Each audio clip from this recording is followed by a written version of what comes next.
1.25 trillion. That's the estimated number of pieces of plastic currently in our ocean, according to Earth Day's official 2018 fact sheet from 2018. And this isn't even including the trillions of pieces that can be found littered in our streets and in the landfills. If this statistic concerns you, then listen up and I'll inform you on how you can reduce the amount of plastic waste that you create. As a student studying environmental studies as my major, I feel equipped to present you with accurate information and research on this topic. First, I will tell you about how you can reduce plastic waste while eating and drinking. Then I will tell you about how you can reduce plastic waste while grocery shopping. And last, I'll tell you about how to reduce plastic while performing your daily hygiene routine. Now that you know the 3 topics I'll be discussing today, let's move on to my first topic, which is how to reduce plastic while eating and drinking. To eat most foods, you'll need to use utensils, and many restaurants provide you with plastic utensils to eat your food with. And although this plastic is convenient, there are more sustainable ways to eat your food. I personally carry around this little bag of utensils. It has a spoon, a fork, a knife, everything you need. And this is bamboo, but metal works just as well. And it's portable. And I don't remember where I got this, but you can find them online pretty easily. Just remember it's important to ask these food service workers to not give you the plastic utensils if you brought your own, because most of the time they're provided automatically. Another way to reduce plastic while eating is to order your food from a restaurant to eat at the restaurant rather than taking it to go. This is so you can reduce all the plastic that's needed to take home your food with you. The next big contributor to plastic waste is the use of plastic water bottles and soda bottles. If you would like to stop using plastic water bottles, a reusable water bottle is the way to go. I personally use this Hydro Flask. It's lasted me 6 years and it works perfectly good, but there's also cheaper alternatives available at grocery stores and other types of stores. As reported by Kiramoni, PhD, at the environmental tech company Arcadia, you can save up to 1,460 plastic water bottles every year by switching to a reusable one. And for your other drinks, such as Starbucks coffee or soda, you can use reusable cups with straw lids so you can avoid all of these single-use plastic cups. If you have to buy a drink, glass and aluminum bottles are recycled far more than plastic.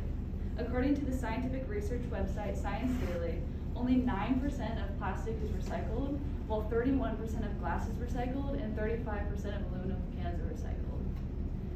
Now that you know how to cut down on plastic while eating and drinking, I'll move on to grocery shopping.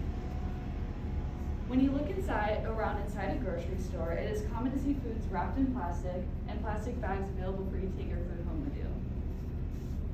There are ways to avoid buying all this plastic. The first way is to use your own reusable produce bags.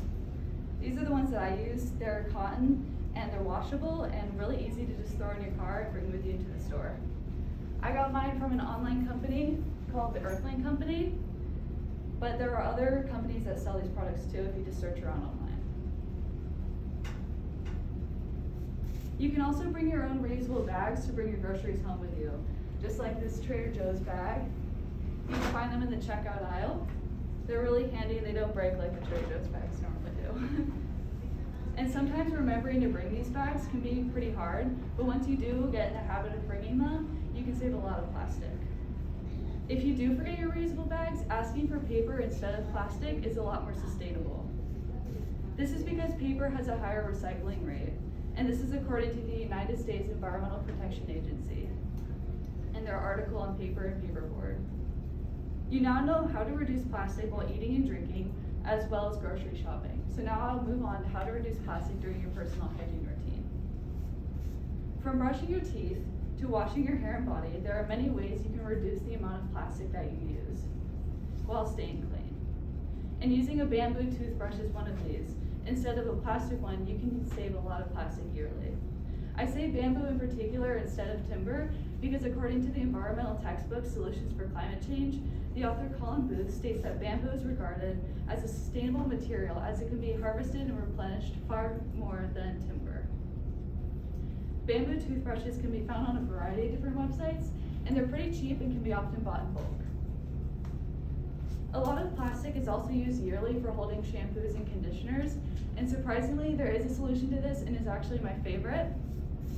You can buy shampoo and conditioner in the form of bars, and I started using shampoo and conditioner bars this year, and at first I thought I would be sacrificing some of my hair quality, but it actually turns out to be the best products I've ever used. And I get my shampoo bars from the same online company I mentioned earlier, the Earthling company, but a lot of companies are currently switching to this kind of packaging to be more sustainable, and you can find them online.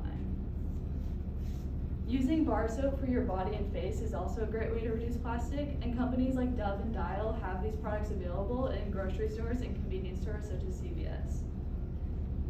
Finally, it may be concluded that whether it's eating your dinner, bagging your groceries, or shampooing your hair, there are many ways you can reduce the amount of plastic that you use. You can make changes in your eating habits, your grocery shopping habits, and your personal hygiene habits. And no one is perfect when it comes to protecting the environment, and I myself am very far from perfect. All that matters is that if you wish to make a difference, that you start taking the steps to do so. And any amount of effort matters, and it's never too late to start your journey of protecting the planet.